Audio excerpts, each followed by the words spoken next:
Isang mapagpalang tanghali po sa ating lahat. So ngayon, andito kami sa dagat para sa kaarawan ng aking anak na si Raiden. So andito po yung anak ko. Sobrang excited po na makarating dito sa dagat mga tol. So kasama ko ngayon ang aking pamilya at aking pinsan, mga pamangkin at si tatay. So Lisudaw. dito lang muna kami mga tol. Wala kayo nito. Sa Panigilin na to. ano, malapit lang sa baybay. Mas maganda dito mga tol. Kapag wala kang pera, mas maigi kung dito ka magpasyal. Walang entrance dito, wala kang babayaran. So, samahan niyo ako. Ito, naghanda kami ng pangtanghalian namin. Nag-ihaw kami ng isda. Oh, ito po yung asawa ko, pinsan ko, anak, tatay. Ito, pinsan ko si Jonathan Torres, yung walang ibang gwapo dito sa Lapas. Sa buong mundo. Walang katulad. Walang mahirap, kulit niyaman. Walang lakas koneksyon sa taon ng Ito karapatan. yung asawa ko mga tol na naghanda ng tanghalian, nag-ihaw ng isda. Ihawin mo lang, wag mong ulingin. Pag-ingon ko sa Palawan. Pare, kunin mo yung kwan. Ano? Yung ano? Kamuting bagon. Yung maliit na buongan. Ihawin mo. So Ihaw mga sa tol, pag-ihaw. abangan nyo na lang ang pagkakiyak ko muli sa bundok. Sa ngayon, nag-banding muna kami ng aking mga pamilya. Kasi mamayang gabi siguro o bukas ng umaga, aakyat ako muli sa bundok para ipagpatuloy namin yung paghahanap ng aking mga kasamahan, lalong-lalo na yung dalawa kong bayaw na si Bads at si Rimart. Si Justin at si PJ ay nakausap ko na sa cellphone. Alam ko na yung destinasyon nila. So pagbalik ko, hindi na ako mahirapan kung saan ko sila hahanapin. Kahit napakalawak ng kagubatang iyon, madali ko na lang makita kasi may location na silang ibinibigay sa akin. So sa ngayon, mag-happy-happy muna tayo mga tol. Shout out nga pala sa lahat ng mga sumusuporta. Naway, huwag sana kayo magsawang sumuporta sa akin. So, yun na lang po. Maraming salamat sa inyo. So tuloy po tayo mga tol. At ito na po yung mga ano dito, kapaligiran dito sa karagatan.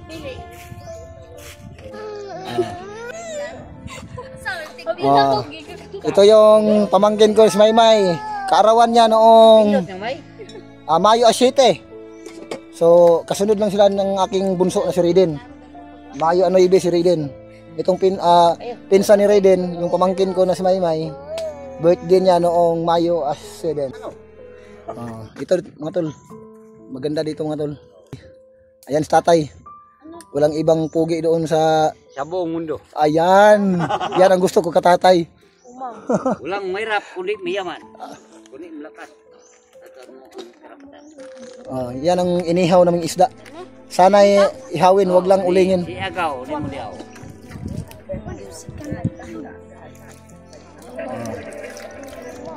So punta tayo dito mga tol. Maganda dito. Kaso nga lang, ang daming mga tinik dito. Kaya kailangan nating magdandahan. Pero maganda dito mga tol. May mga ugat lang ng mga punong kahoy. Hindi ka pwedeng maglakad ng mabilis, baka maapakan mo yung mga tinik. Pero doon banda sa pinagpahingahan namin, mas mabuti doon. So diyan lang kami. Wala kasi kaming pang cottage, so dito lang kami nagpunta. Pero malapit naman dito sa may beach naman dito sa kabila, sa kaliwang kanan, doon banda. So hindi lang muna natin makikita sa ngayon kasi napakalayo pa ng tubig. Andun pa yung dagat doon, so. Ang tawag yun sa Bisaya? Hunas.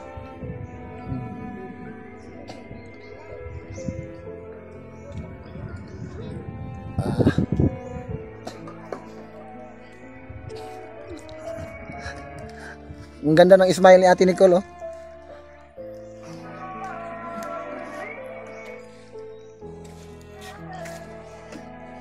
Asa si Agaw? Masikuan na ba? Siguro God. Mura siya bayot. Oh, ayun. Bayot kya. Salamat po sa blessings mga tol. Ang iya laging ban na, brief. At kay Kanang tibak nga gamay og kanang kuan ba? Mura sa mga nag-abot ng blessings, maraming salamat po. Na siya, basta nga na style.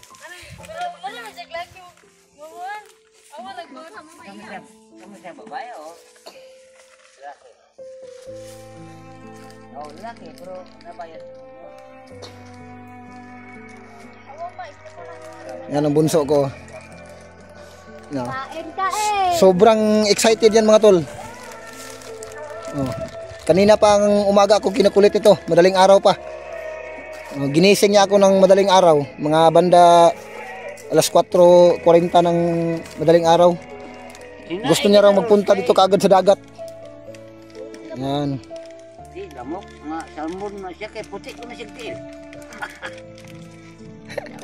Amerikana. Pwede kang tiil? Wait. Yun na. Sulti na. Ano? 40 days. 40 days. 40 days. 40 days. Alam mga tol, isang mapagpalang hapon sa ating lahat. Ligo po tayo ng dagat. Ito po si Marnal Logan. Nakatutok na tayo sa 24 anyos. 24 oras. Patay mo dito. Abot ng Bawang dagat. nagbibirdiyan. Uy, kita mabutlig. Tabi ng Kita dagat. lupot. Ha, kita. Tol, kakarating lang po namin sa aming tahanan. Galing po kami doon sa dagat. Tapos na po kaming naligo o nagbanding ang aking mga anak. So, sa ngayon, nandito pa rin yung mga pinsan ko, yung mga pamangkin ko. Para naman makapasyal sila dito sa amin. Dahil mga ilang buwan na po na hindi po sila nakapagpasyal dito sa aming tahanan. So ngayon, nandito po sila. So patuloy pa rin yung kasiyahan namin. So bukas siguro, babalik na po ako sa kagubatan para doon ipatuloy ko po yung paghahanap ng aking mga kasabahan. Ito. Nanatiling kagwapuhan yung pinsan ko, si Jonathan. So medyo madilim dito sa loob ng aking tahanan mo tol kasi solar lang yung gamit ko po. So kakatapos ko lang paggawa ng tahanan ito. So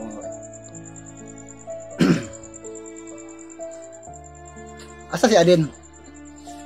Aden! Si birthday boy, asa naman to? At ito yung alaga kong aso. Alin? Si Adobs. Saan? Kakiyot sa Adobs, oh. Ito yung alaga kong aso, si Adobo. Adobo ang pangalan. Wala, ha? Tayo. Oh, tayo. Oh.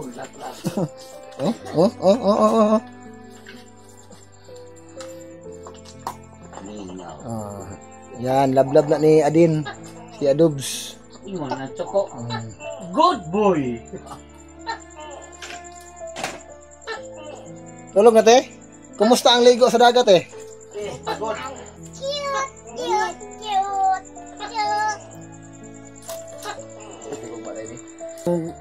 Alon. Iwan ko dito, laki ng ilog dito. Sa amin, maliit lang. Parat ba yan? O parat, sa amin tabang. Walang mahirap, kulit mayaman. Walang malakas, kinikot sa taon mong karapatan. Ito yung Joseph Estrada. mga anak ng pinsan ko na si Jonathan Torres. At yung kanyang magandang wife. At ito naman si tatay. Yung pinakagwapo dito sa aming lugar. O, parang turko yan. Nung kabataan pa yan, sobrang gwapo yan. So, yung asawa ko nandun sa labas. Nagluto Dito lang, malapit lang dito sa may Nagluto ng hapunan. Kasi marami kami dito. Daming...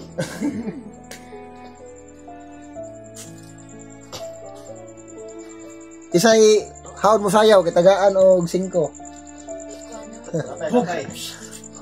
Tatay galing sumayaw tatay tulad ng isang ibon, bakbak. galing tatay Saya na tayo Hindi ka muna din, sayo, paresis tatay din. O may sound. Mo ni Papa ni Cardo Wait dalisay. lang. Kaya din, nasingkot pa pa rin. Dahil lang. Huwag na may sound. Ah.